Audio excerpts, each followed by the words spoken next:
ভালোবাসা মানুষের চিরকালই। আর কবিগুরুর যে চিন্তা ভাবনা তথা রবীন্দ্রসঙ্গীতকে পাথেয় করে আপনার যে এই একটা মানে নতুন যে বিষয় এবং সেটিকে ইউটিউবের মাধ্যমে সকলের মধ্যে বিস্তারিত করা, এই বিষয়টি আপনি এইদিকে। আচ্ছা, বিষয়টা যে খুব নতুন তা নয়, কিন্তু প্রত্যেক মানুষ যারা ক্রিয়েটিভ মানুষ হন তাদের বিষয়টাকে নতুন করে প্রেজেন্ট করার একটা কোয়েস্ট থাকে, একটা ইচ্ছে থাকে, একটা সেটার চেষ্টা হয়েছে ভিডিওটার মাধ্যমে। এবং গানটাকেও, গানের তো যিনি শিল্পী গানটিকে যখন অ্যাপ্রোচ করেন সে নতুন করে গানটিকে খোঁজেন, গানটিকে পান, আবার নতুন করে তার কাছে ধরা দেয় সেই গানটা। সেটা আমি আমার মতন করে আমার জীবনবোধ, আমার জীবন দর্শন, এবং গানটি যেহেতু প্রচুর জীবনের মানুষের কথা বলে, গানটির মধ্যে ভীষণভাবে জীবন থেকে কি প্রাপ্তি অপ্রাপ্তি এগুলো সব আছে।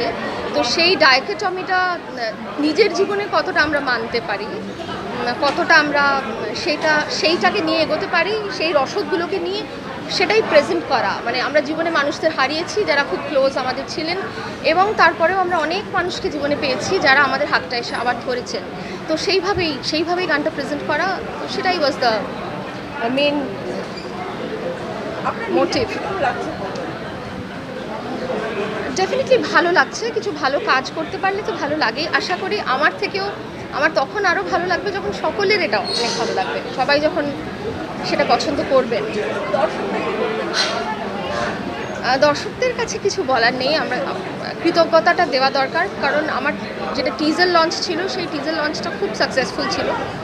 তো আমি একদমই, এটা আমার ইউটিউব চ্যানেলটা জাস্ট লঞ্চ, আমার আগে কোনো দিন ইউটিউব চ্যানেল ছিল না, সেই হিসেবে আমি যতটা স্নেহাশিস ভালোবাসা পেয়েছি আমি কৃতজ্ঞ সকলের কাছে, এবং সকলে শুনবেন আশা রাখি।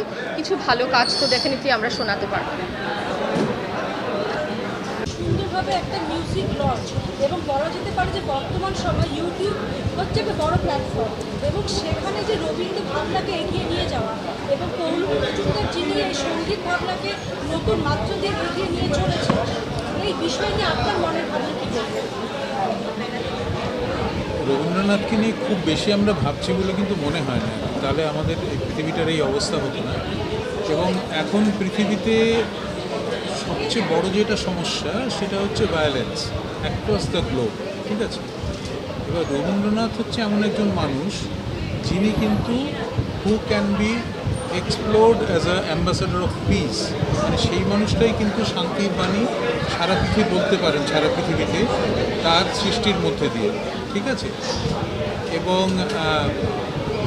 এই যে শান্তির কথা, জীবনের কথা, ঠিক আছে, এই জীবনের কথা তিনি সারাক্ষণ বলে গেছেন সব জায়গায়, এবং সেই জীবনের কথার নাম নিয়েই যে এই ইউটিউব চ্যানেলটা বা এই অ্যালবামটা যেটা হয়েছে জীবন আমার, তো সেইটা কিন্তু অন্য একটা সিগনিফিক্যান্স ক্যারি করে। সেই জন্য রবীন্দ্রনাথকে শুধু আমরা বাঙালিরা বলে নয়, সারা পৃথিবীর লোক যত বেশি দিন, যত বেশি ধরে থাকতে পারবে, আঁকড়ে থাকতে পারবে, পৃথিবীর লোক কিন্তু তত ভালো থাকবে। কিন্তু সেই জিনিসটা থেকে আমরা একটা ডিবেট করে যাচ্ছি, আমাদের আবার রবীন্দ্রনাথে ফিরতে হবে, বেশি করে ফিরতে হবে, যেটা 1961 শতবর্ষে আমরা ফিরেছি। আবার নতুন করে রবীন্দ্রনাথে ফেরার বোধহয় সময় হয়েছে।